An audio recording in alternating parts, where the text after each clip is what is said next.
சிதம்பரம் தொகுதியில வெற்றி வாய்ப்பு யாருக்கு இருக்கும்னு நினைக்கிறீங்க? ஏன்னா விடுதலை சிறுத்தைகள் கட்சியில இருந்து ஒருத்தவங்க நிக்கிறாங்க, அப்புறம் பிஜேபில இருந்து ஒருத்தவங்க நிக்கிறாங்க.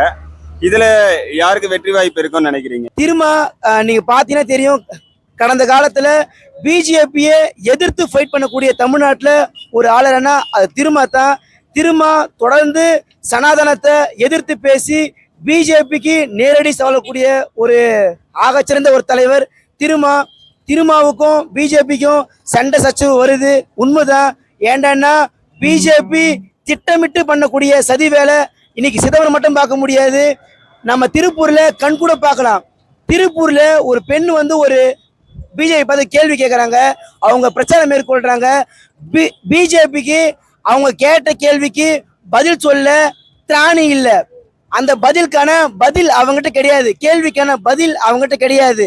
கேள்வி கேட்டா பதில் சொல்லணும், இதுதான் ஜனநாயகம். ஆனா அவன் என்ன பண்றான், கடைக்குள்ள போயிட்டு பெண்ணை தாக்குறான். இது நம்ம சிதம்பரம் மட்டும் பார்க்க முடியாது, தமிழ்நாட்டில் இருக்கக்கூடிய எல்லா தொகுதியிலையும் பிஜேபி அதோட இருக்கக்கூடிய கூட்டணிகள் எல்லாம் பண்ற பிரச்சனை. சிதம்பரத்துல திருமாவுடைய வெற்றி வாய்ப்பு நல்லாவே இருக்குது.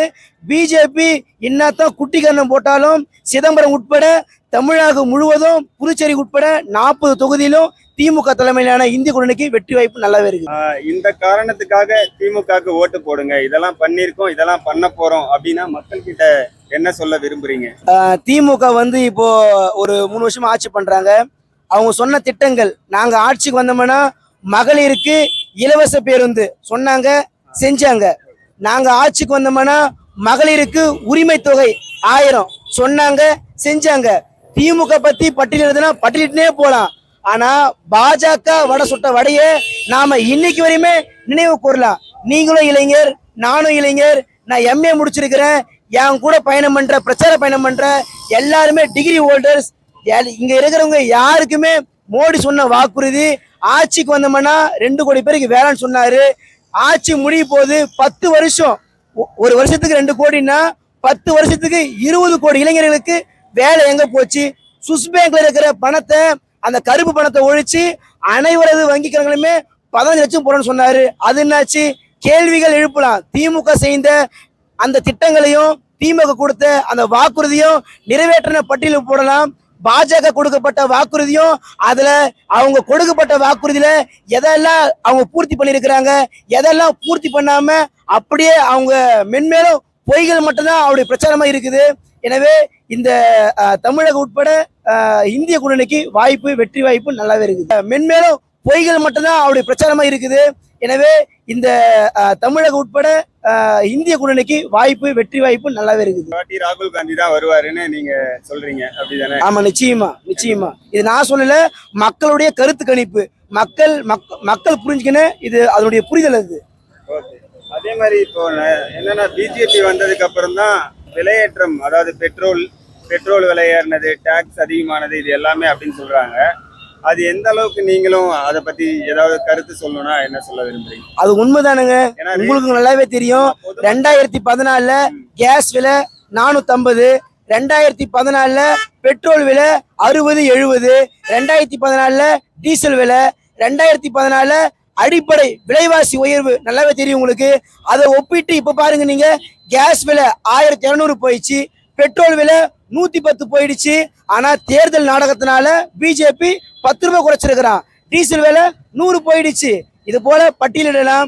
நிச்சயமா பிஜேபி ஆட்சிக்கு வராது. ராகுல் காந்திக்கு வெற்றி வாய்ப்பு நல்லாவே இருக்கு. திருமாவளவன் தான் ஜெயிப்பாரு அப்படின்னு சொன்னீங்க, இந்த காரணத்துக்காக அவர் ஜெயிப்பாரு அப்படின்னா என்ன காரணம் சொல்றேன்? 2019 அதிமுக பாமக இப்ப இருக்கிற கூட்டணியோட பன்மடங்கு பலம் கொண்ட கூட்டணி தான் 2019. அப்பேற்பட்ட பலமான கூட்டணி எதிர்த்து போட்டி போடுறது தான் திருமாவளவன். அப்பவே அவருடைய வெற்றி ஒட்டுமொத்த தமிழ்நாடுடைய வெற்றியுமே திருமாவளவன் மட்டும் தான் உற்று நோக்கிச்சு. ஏன்னா அந்த வெற்றி வாய்ப்பு அங்க இருக்கக்கூடிய பாமகக்கும் திருமாவுக்கும் தான் ஏற்றத்தாழ்வா இருந்தது. அப்பவே அந்த வெற்றி திரும்ப அந்த வெற்றி கனியை சுலபமா பறிக்க முடிஞ்சது. இப்போ பாமகக்கும் அதிமுகவும் இடைவேளை பெருசா ஏற்பட்டுச்சு, கூட்டணி முறிவேற்றப்பட்டுச்சு. இன்னைக்கு பாமக இன்னைக்கு பாமகவுடைய கூட்டணி நிலைப்பாடு பாஜக. எனவே திருமாவுடைய வெற்றி இந்த வாட்டி திமுக அதிமுகவுக்கு தான் போட்டி அப்படின்னு சொல்றாங்க. பிஜேபியை வந்து அது வந்து ஒரு போட்டியிலே இல்லை அப்படின்ற மாதிரி சொல்றாங்க. அதை பத்தி உங்களோட கருத்து என்ன? அது நிச்சயமான உண்மைதான். தேசிய கட்சியாகவே பாஜக இருந்தாலும் இப்போ நீங்க நம்ம எல்லாம் பார்த்துருப்போம். மோடி வந்து 3 நாள் வந்து இங்கே நம்ம தமிழ்நாட்டுக்கு வந்தாரு, ரோடு ஷோ போனாரு, மத்திய அமைச்சர்கள் வந்தாங்க, ரோடு ஷோ போனாங்க. நீங்க பார்த்தீங்கன்னா நல்லாவே தெரியும். மோடி வரும்போது டி நகர்ல கூட்டமே இல்லாம பின்புறம் இருக்கிற மக்களுடைய இதுதான் ஓடி ஓடி வந்து மோடியுடைய பார்வையில கூட்டத்தை சேர்த்தாங்க. தவிர இது வந்துட்டு இதனுடைய இந்த வெட்ட வெளிச்சமே நமக்கு நல்லாவே தெரியுது.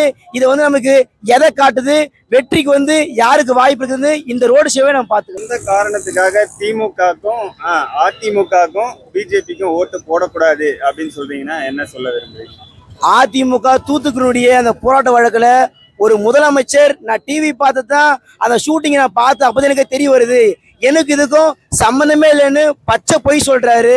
ஒரு பாஜக மணிப்பூர் மாநிலத்துல 2 பெண்களை நிர்வாணப்படுத்தி கூட்டும் போறாங்க. இப்ப வரைக்குமே அந்த வன்முறை சம்பவம் அடங்கல. அந்த 2 பெண்களுடைய ஒரு கணவர் இந்த நாட்டை பாதுகாக்கக்கூடிய ஒரு ஆர்மி, அந்த ஆர்மி உருக்குமா பேசக்கூடிய ஒண்ணு, இந்த நாட்டை பாதுகாக்க நான் இருக்கிறேன், என் வீட்டை பாதுகாக்க இந்திய அரசாங்கம் தவறிடுச்சு.